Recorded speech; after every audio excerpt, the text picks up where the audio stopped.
সুপ্রিয় শিক্ষার্থীবৃন্দ, আসসালামু আলাইকুম। আশা করি সৃষ্টিকর্তার কৃপায় সবাই ভালো আছো। আমি মুহসিনা শুভ্রা, সহকারী অধ্যাপক, রসায়ন বিভাগ, বেগম বদরুন্নেসা সরকারি মহিলা কলেজ। আজ আমি অনার্স প্রথম বর্ষের শিক্ষার্থীদের জন্য তাদের ভৌত রসায়ন বিষয়ের রসায়নের শক্তিতত্ত্ব এই অধ্যায় নিয়ে আলোচনা করব। আজ এই অধ্যায়ের সপ্তম ক্লাস এবং শেষ ক্লাস।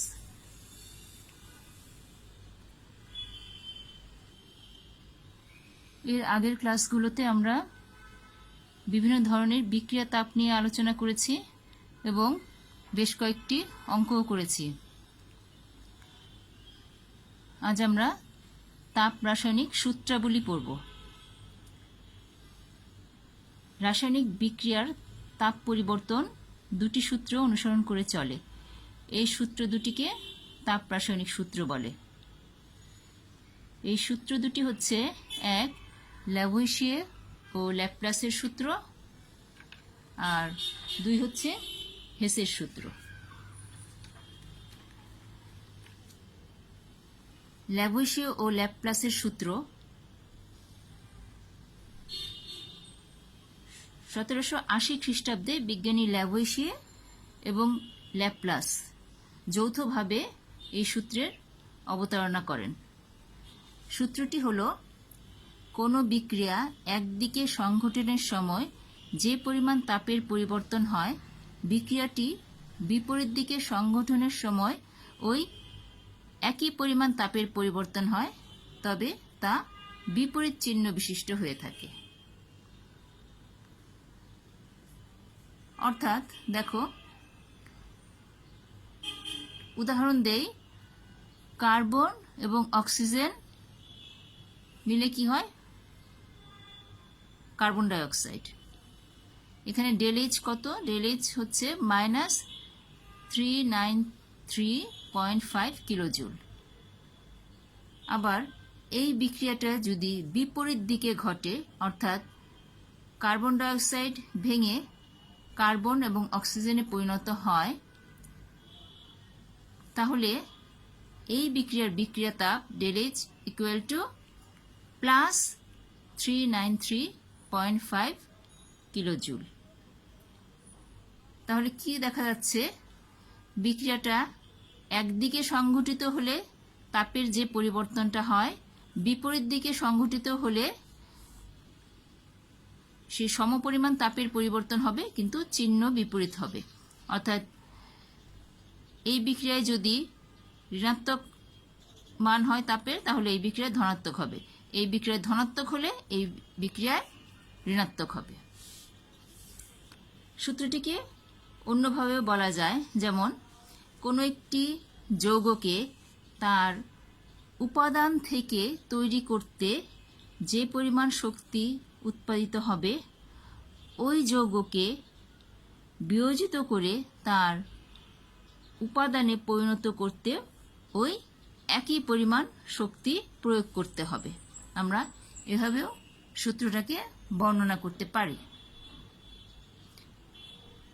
তাহলে ল্যাভোইশিয়ে ও ল্যাপ্লাসের সূত্রটা আশা করি বুঝতে পেরেছ। এখন আসো হেসের সূত্র। হেসের সূত্রটা কি? 1840 সালে রুশ বিজ্ঞানী জেএইচ হেস এই গুরুত্বপূর্ণ সূত্রটির অবতারণা করেন। একে হেসের সূত্র অথবা হেসের তাপ সমষ্টিকরণ সূত্রও বলা হয়। হেসের সূত্র বা হেসের তাপ সমষ্টিকরণ সূত্র। তাহলে সূত্রটা কি? দেখো, যদি প্রারম্ভিক ও শেষ অবস্থা একই হয়, তবে কোনো রাসায়নিক বিক্রিয়া এক বা একাধিক ধাপে সংঘটিত হোক না কেন, প্রতি ক্ষেত্রেই বিক্রিয়া তাপ সমান থাকবে। তাহলে কি বলেছে এখানে?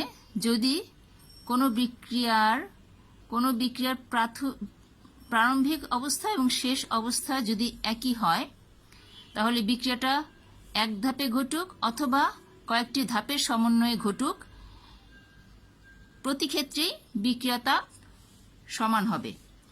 উদাহরণ দিলে আশা করি তোমরা বুঝতে পারবে।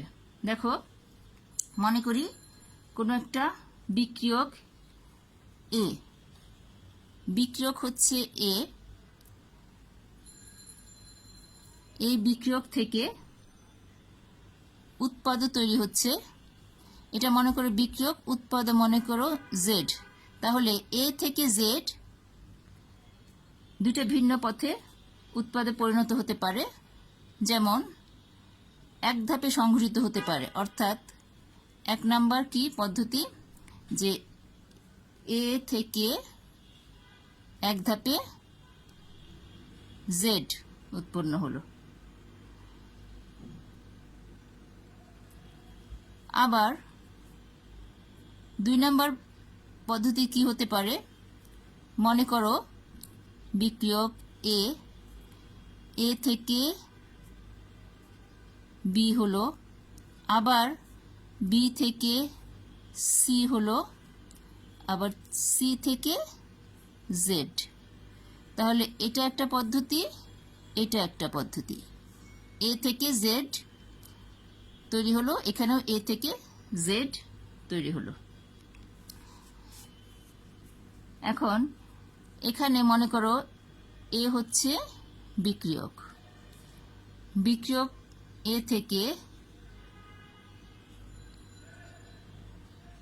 এক ধাপে উৎপাদ জেড তৈরি হলো। মনে করি এই পরিবর্তনের বিক্রিয়া তাপের পরিবর্তন হচ্ছে, এই পরিবর্তনের বিক্রিয়া তাপ হচ্ছে ডেল H1। এখন যদি এ থেকে বি তৈরি হয়, মনে করো এ থেকে বি, এই বিক্রিয়া তাপ হচ্ছে ডেল H2। আবার বি থেকে সি তৈরি হলো, এই বিক্রিয়া তাপ হচ্ছে ডেল H3। আবার সি থেকে জেড তৈরি হচ্ছে, সি থেকে জেড, এই বিক্রিয়া তাপ ডেল H4। তাহলে হেসের সূত্র অনুযায়ী কি হবে, del H1 equal to del H2 plus del H3 plus del H4। অর্থাৎ বিক্রিয়াটি এক ধাপে ঘটলে তাপের যে পরিবর্তন হবে, বিক্রিয়াটি একাধিক ধাপে ঘটলেও মোট তাপের পরিবর্তন একই হবে, সমান হবে, যদি প্রারম্ভিক এবং শেষ অবস্থা একই থাকে।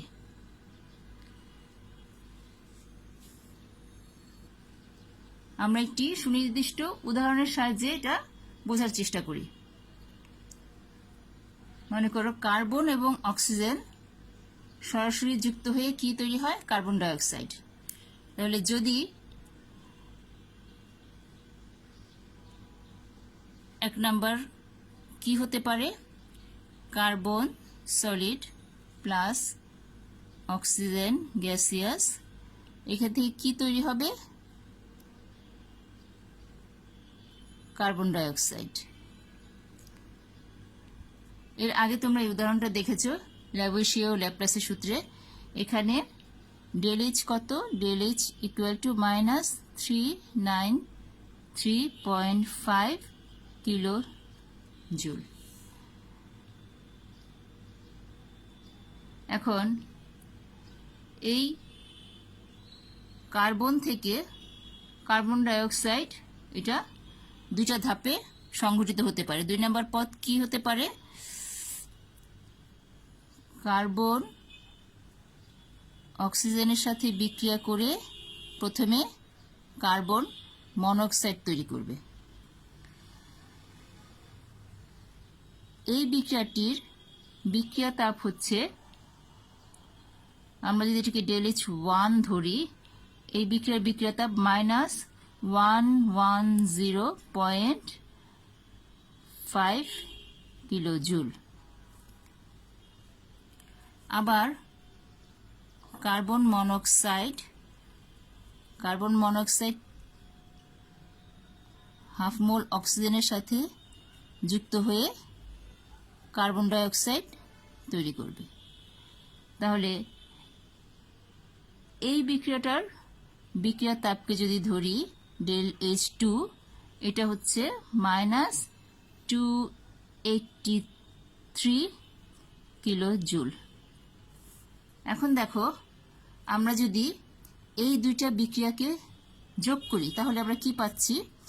এই দুইটা বিক্রিয়াকে যোগ করলে কার্বন মনোক্সাইড ক্যান্সেল হয়ে গিয়ে কি থাকছে?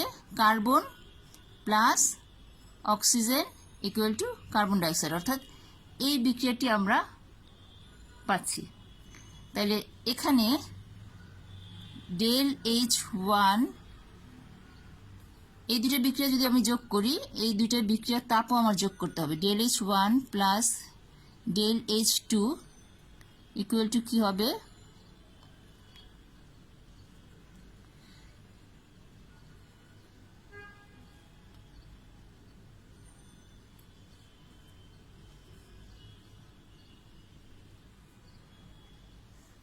এই দুইটা বিক্রিয়া তাপ যোগ করব, কত হচ্ছে দেখো, -393.5 কিলো জুল। এটা কিসের সমান? এটা ইকুয়াল টু ΔH। তার মানে কি দাঁড়াচ্ছে? কি পাচ্ছি আমরা? ΔH equal to ΔH1 plus ΔH2, অর্থাৎ বিক্রিয়াটা এক ধাপে সংঘটিত হলে তাপের যে পরিবর্তন হবে, বিক্রিয়াটা একাধিক ধাপে সংঘটিত হলেও তাপের পরিবর্তন একই হবে। এই হচ্ছে হেসের সূত্র। হেসের সূত্রকে তাপগতিবিজ্ঞানের প্রথম সূত্রের একটি বিশেষ রূপ বলা যায়। হেসের সূত্রের প্রয়োগ: 1.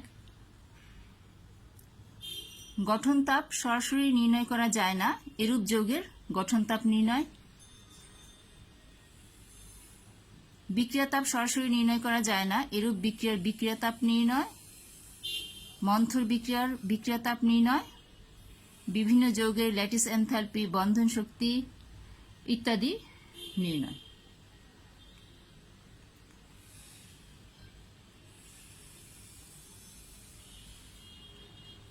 কিছু কিছু যৌগ আছে যাদের গঠন তাপ সরাসরি নির্ণয় করা যায় না, যেমন মিথেন,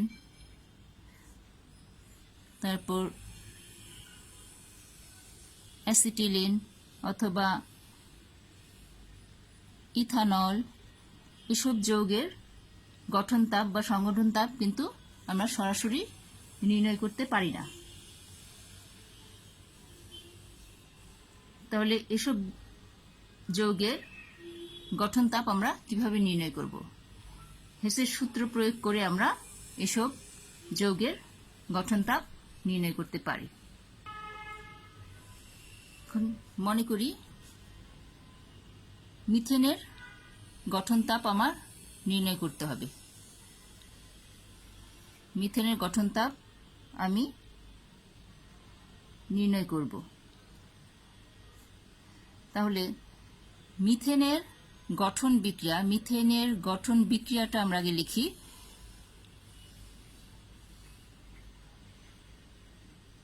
তোমাদের নিশ্চয়ই মনে আছে গঠন তাপ কি, গঠন বিক্রিয়া কি। গঠন বিক্রিয়া হচ্ছে কোন একটা যৌগের গঠন বিক্রিয়া হচ্ছে যখন শুধুমাত্র এই যৌগটির যে উপাদান মৌলগুলো নিয়ে তৈরি, সেই উপাদান মৌলসমূহ থেকে যখন এই যৌগটা তৈরি হবে, অন্য কোনো মৌল বা যৌগ থেকে নয়।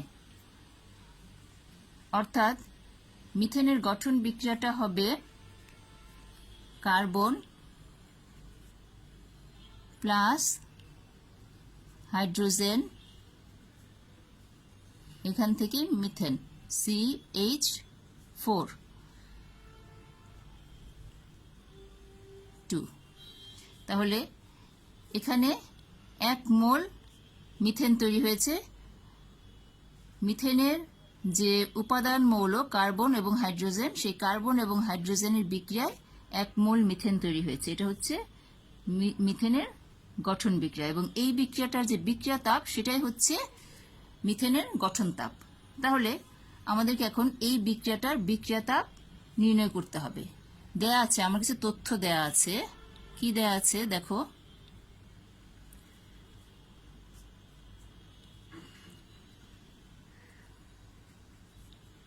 কার্বনের দহন তাপ,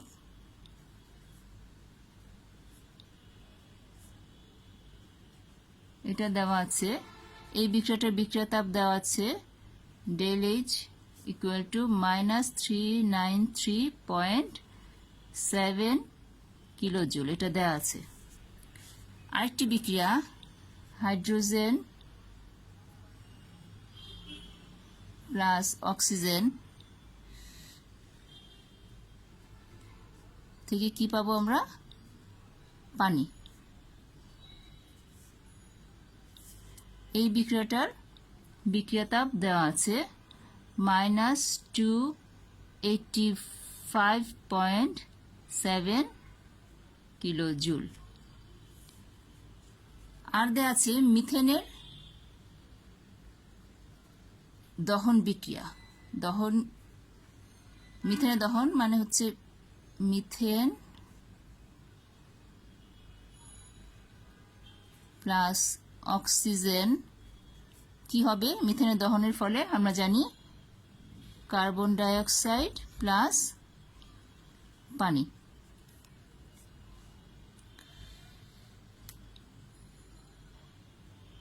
এখানে ঠিক আছে। এই বিক্রিয়াটার বিক্রিয়া তাপ হচ্ছে -890.3 কিলোজুল। এতটুকু আমার দেয়া আছে। এখন এই তথ্য থেকে আমার এই বিক্রিয়াটার বিক্রিয়া তাপ বের করতে হবে। তাহলে এই ধরনের অঙ্ক তোমরা আগে করেছো, যে বিভিন্ন বিক্রিয়া যে দেওয়া আছে এই বিক্রিয়াগুলো থেকে আমি এই বিক্রিয়া নিয়ে আসব। এই বিক্রিয়াগুলো থেকে যেভাবে সম্ভব আমার এই বিক্রিয়ায় আসতে হবে। তাহলে আমি দেখি, এখানে কার্বন আছে 1 মোল, হাইড্রোজেন আছে 2 মোল, কিন্তু এই বিক্রিয়াটিতে হাইড্রোজেন আছে 1 মোল। তাহলে আমি যদি এই বিক্রিয়াকে দেই 1 নং সমীকরণ, এটা 2, এটা 3 নম্বর সমীকরণ। তাহলে আমরা যদি 2 নং সমীকরণকে 2 দিয়ে গুণ করি, 2 দিয়ে গুণ করে আমরা 1 নং এর সাথে যোগ করি, তাহলে কি হবে? তাহলে আমি লিখি 1 প্লাস 2 ইন্টু 2 ইকুয়াল টু কি হচ্ছে দেখো,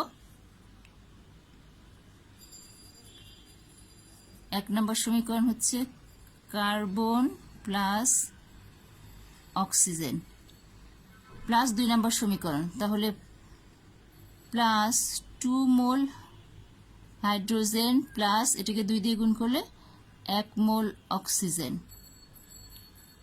ইকুয়াল টু কি হচ্ছে কার্বন ডাই অক্সাইড প্লাস এটা 2 দিয়ে গুণ হবে 2 মোলস অফ ওয়াটার। তাহলে এই বিক্রিয়াটার বিক্রিয়া তাপ কি হবে? এই বিক্রিয়াটার বিক্রিয়া তাপ হবে 1 নং সমীকরণ যেটা, সেটার যে বিক্রিয়া তাপ অর্থাৎ -393.7 প্লাস 2 ইন্টু এই 2 নং বিক্রিয়ার বিক্রিয়া তাপ অর্থাৎ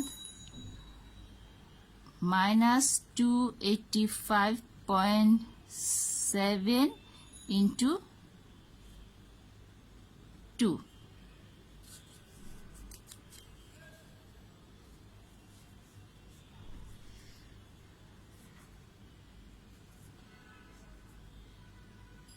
কিলোজুল।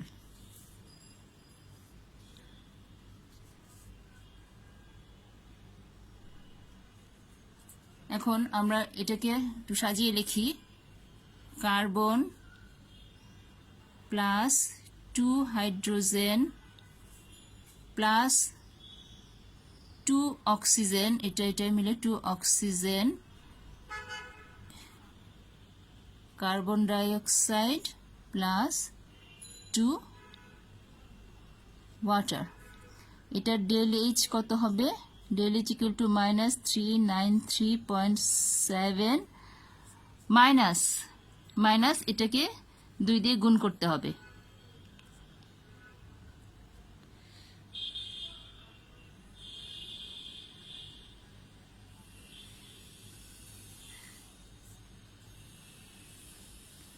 ইকুয়াল টু কত আসছে এখানে আমার?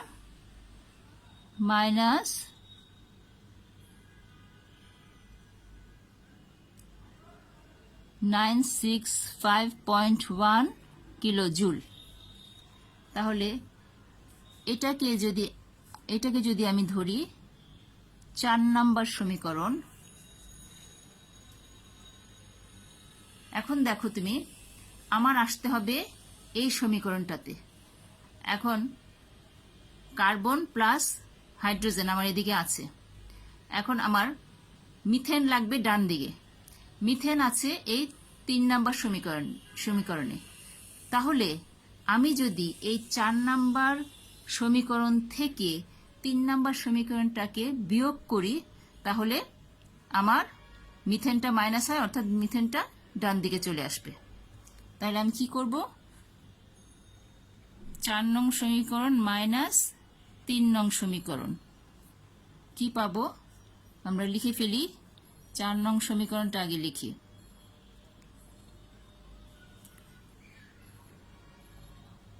Carbon plus hydrogen plus 2 oxygen.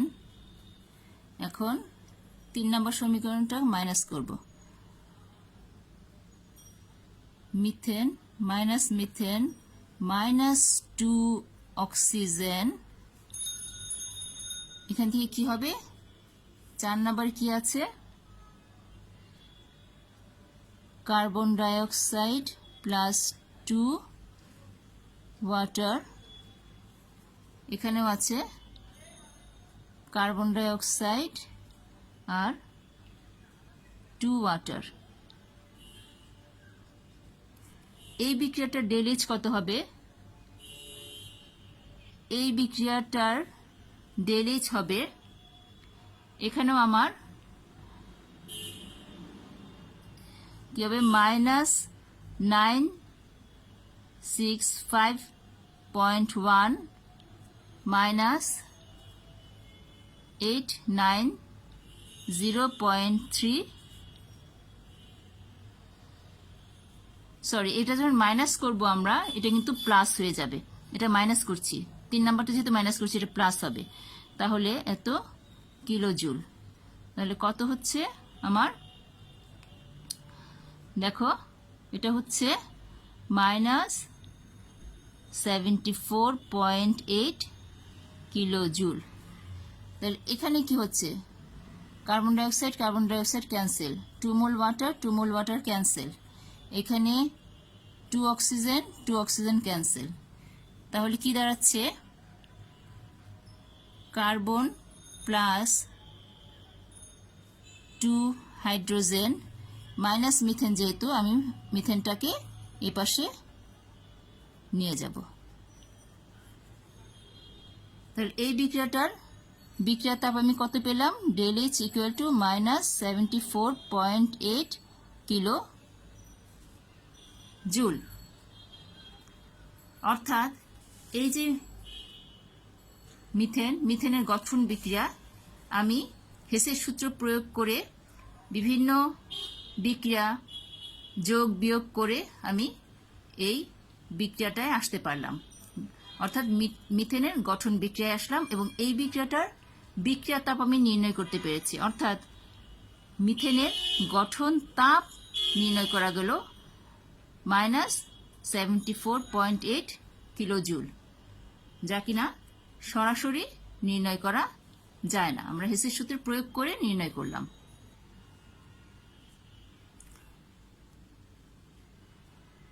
এবার আসো বর্ন হেবার চক্র।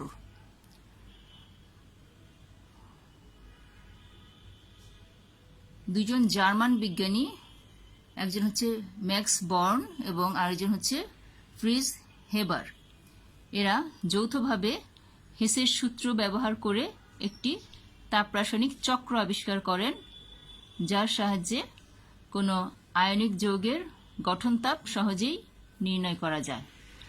একে বর্ন হেবার চক্র বলে।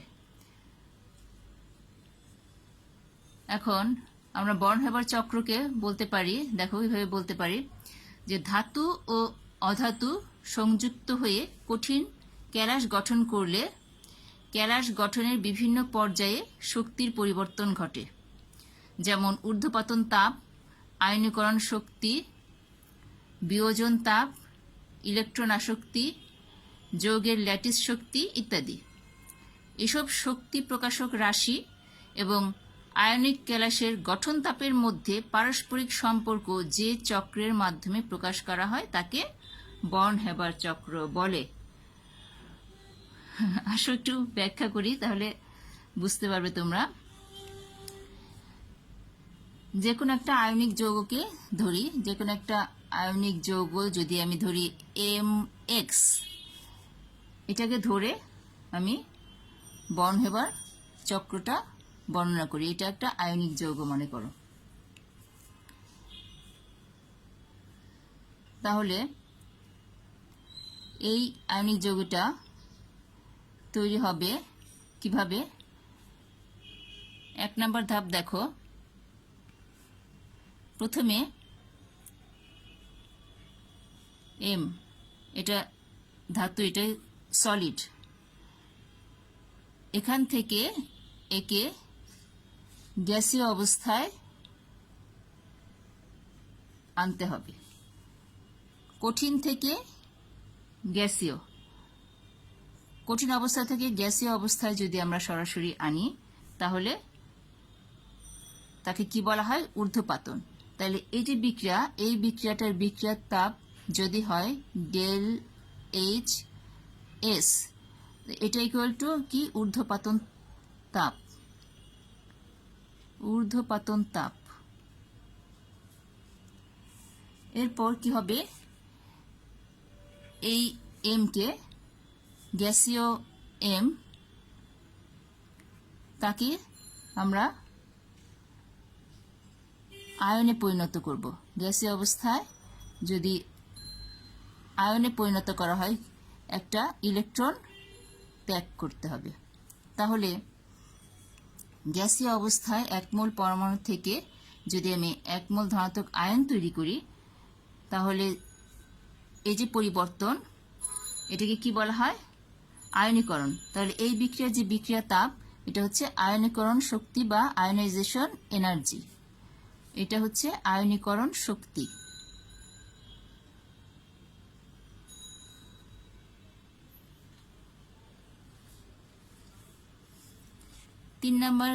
তিন নাম্বার স্টেপ কি? এই অধাতু যদি, এটা যদি হয় তোমার X দ্বিপরমাণু, এটা গ্যাসীয় অবস্থায়, একে বিযোজিত করে 1 পরমাণুতে পরিণত করতে হবে। তাহলে অর্থাৎ এটাকে আমরা বলতে পারি বিয়োজন, ডিসোসিয়েশন অথবা পরমাণুকরণ, অর্থাৎ অণু থেকে পরমাণু। তাহলে এখানে ΔH হিট অফ ডিসোসিয়েশন মানে হচ্ছে, এটা হচ্ছে বিয়োজন তাপ। এখানে খেয়াল করতে হবে এটা কিন্তু হাফ মোল, সুতরাং হাফ মোল X এর বিয়োজন তাপটা নিতে হবে। 1 মোলের জন্য যা, তার হাফ নিতে হবে এখানে। 4 নাম্বার স্টেপে কি হবে? এই গ্যাসীয় যে X, একে আমরা ঋণাত্মক আয়নে পরিণত করব। কিভাবে? একটা ইলেকট্রন সে গ্রহণ করবে, গ্রহণ করে ঋণাত্মক আয়নে পরিণত হবে। তাহলে একক কোনো পরমাণুকে যদি আমি ঋণাত্মক আয়নে পরিণত করতে যাই ইলেকট্রন গ্রহণের মাধ্যমে, তাহলে এটাকে আমরা কি বলি? ইলেকট্রন অ্যাফিনিটি বা ইলেকট্রন আসক্তি। তাহলে এই যে পরিবর্তন, এই পরিবর্তনের যে বিক্রিয়ার তাপ, সেটা হচ্ছে কিসের সমান? Electron affinity. অর্থাৎ আমি বলতে পারি এটা হচ্ছে ইলেকট্রন আসক্তি। এরপর 5 নাম্বার ধাপে কি হবে? এই যে M ion, M plus ion আর এক্স মাইনাস আয়ন, গ্যাসীয় অবস্থায় এই দুটো আয়ন যুক্ত হয়ে কি তৈরি হবে? একটা আয়নিক যৌগ MX। এটা সলিড, এটা আয়নিক যৌগ, প্লাস মাইনাস এভাবে দেখানো যায়, কিন্তু আসলে এটা একটা নিরপেক্ষ যৌগ। তাহলে বিপরীতধর্মী দুটি আয়ন স্থির বৈদ্যুতিক আকর্ষণ বলের মাধ্যমে MX এ পরিণত হবে। অর্থাৎ MX আয়নিক কেলাস তৈরি হচ্ছে। তাহলে বিক্রিয়া তাপ কি হবে? ল্যাটিস শক্তি সমান, এটা হচ্ছে LE, ল্যাটিস এনার্জি,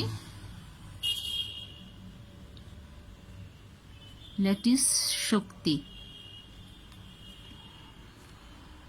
এখন আমরা যদি এই 5টা স্টেপ যোগ করি, দেখো যদি আমরা এই স্টেপগুলো যোগ করি তাহলে কি হবে? এই যে এম এম মাইনাস কাটাকাটি চলে যাবে, এই যে এম প্লাস, এই যে electron electron, x x, x minus, তাহলে থাকছে কি? থাকছে হচ্ছে এম প্লাস হাফ x2 থেকে mx। তাহলে আমরা লিখতে পারি কি থাকছে? এই 5টা স্টেপ যোগ করলে m plus half x2 gaseous, এটা mx সলিড। অর্থাৎ mx এর কেলাস তৈরি হলো, mx একটা আয়নিক কেলাস এখানে তৈরি হলো। এই mx কিভাবে তৈরি হলো? এর উপাদান মৌল m এবং x থেকে। সুতরাং এই বিক্রিয়াটার বিক্রিয়া তাপ হচ্ছে mx এর গঠন তাপ, অর্থাৎ del H F, heat of formation. এটা কি? এটা হচ্ছে আয়নিক কেলাসের গঠন তাপ।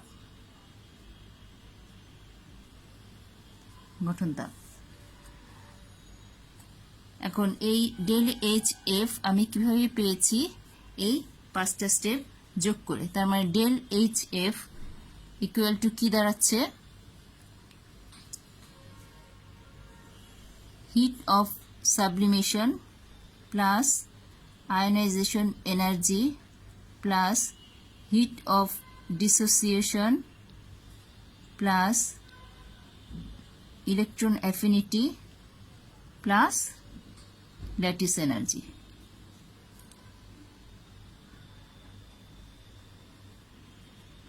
আমরা একটা সুনির্দিষ্ট উদাহরণ দেই। মনে করো একটি আয়নিক যৌগ সোডিয়াম ক্লোরাইড, একটা সহজ একটা আয়নিক যৌগ আমি নিলাম সোডিয়াম ক্লোরাইড। এখন সোডিয়াম ক্লোরাইড এর কেলাস কিভাবে তৈরি হবে? Sodium plus chlorine gas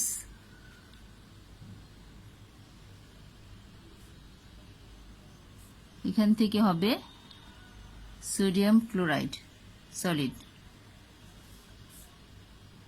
half. এখন এই স্টেপগুলো যদি আমরা দেখি, প্রথমে কি হবে? সোডিয়াম থেকে সোডিয়াম সলিড সরাসরি সোডিয়াম পরমাণু সরাসরি গ্যাসিয়াস পরমাণুতে পরিণত হবে, সলিড থেকে গ্যাস, অর্থাৎ হিট অফ সাবলিমেশন। সোডিয়ামের জন্য এটার মান হচ্ছে প্লাস 108 কিলো জুল।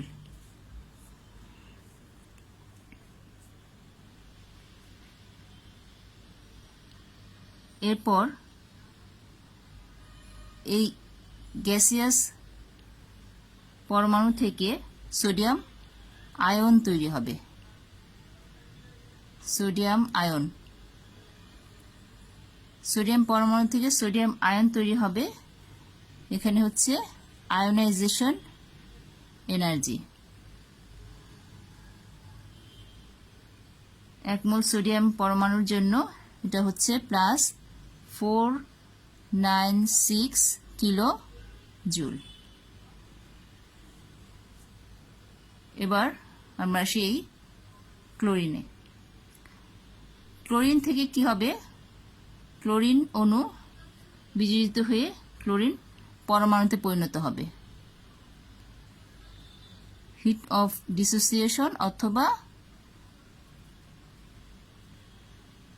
আমরা কি বলতে পারি, এটা বিয়োজন তাপ, হিট অফ ডিসোসিয়েশন, অথবা পরমাণুকরণ তাপও বলতে পারি, হিট অফ অ্যাটমাইজেশনও আমরা বলতে পারি। তো হাফ মোল ক্লোরিনের জন্য এটা হচ্ছে প্লাস 122 কিলো জুল। কি তৈরি হবে, ক্লোরিন পরমাণু। এরপর এই ক্লোরিন পরমাণু ইলেকট্রন গ্রহণ করবে, 1 মোল ক্লোরিন পরমাণু 1 মোল ইলেকট্রন গ্রহণ করে 1 মোল ক্লোরাইড আয়নে পরিণত হবে। এটা হচ্ছে ইলেকট্রন আসক্তি বা ইলেকট্রন অ্যাফিনিটি। এই ক্লোরিনের জন্য এটা হচ্ছে -349 কিলো জুল। এখন এই যে সোডিয়াম আয়ন এবং ক্লোরাইড আয়ন, এই দুটো কি করবে, একত্রে স্থির বিদ্যুৎ আকর্ষণ বলের মাধ্যমে যুক্ত হবে, যুক্ত হয়ে কি তৈরি হবে,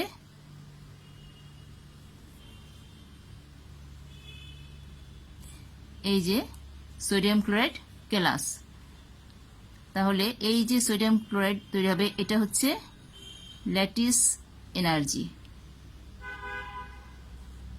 সোডিয়াম ক্লোরাইডের জন্য ল্যাটিস এনার্জি হচ্ছে -788 কিলো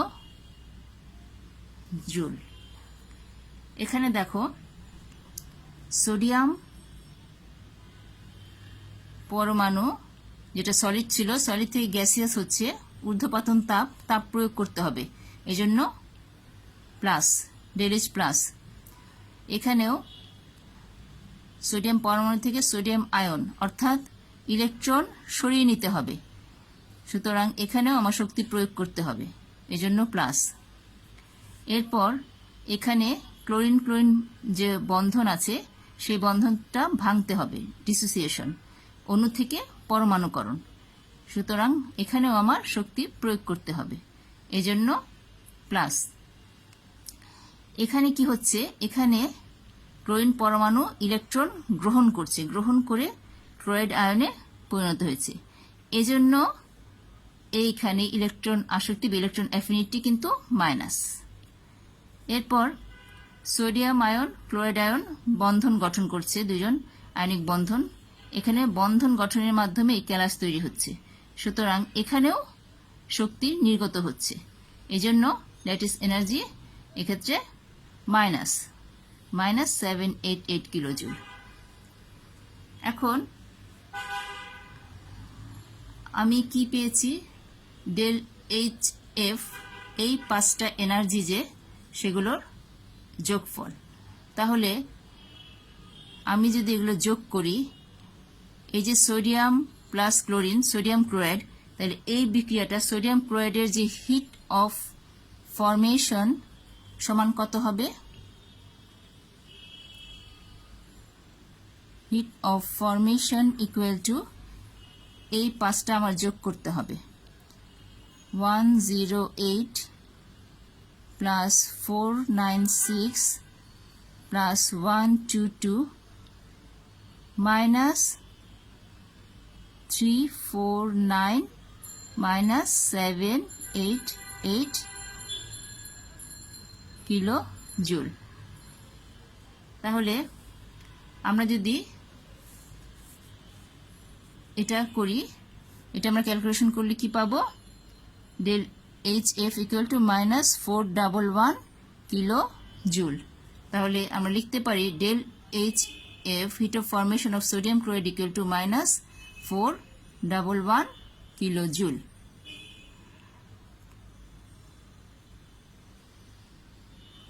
তাহলে এই হলো বর্নহেবার চক্র।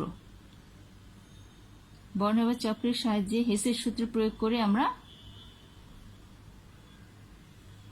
গঠন তাপ নির্ণয় করতে পারলাম। গঠন তাপ আমাদের জানা থাকলে আমরা হয়তো ল্যাটিস এনার্জি নির্ণয় করতে পারবো। আমরা এই যে এই তাপগুলো এর মধ্যে পারস্পরিক সম্পর্ক এই চক্রের মাধ্যমে প্রকাশ করা হয়। তাহলে আমাদের এই যে রসায়নের শক্তি তত্ত্ব এই অধ্যায়টি আজকে এখানেই শেষ হলো। আমরা পরবর্তীতে নতুন কোনো অধ্যায় নিয়ে আলোচনা করব। সে পর্যন্ত সবাই ভালো থাকো। এখানেই শেষ করি। আল্লাহ হাফিজ।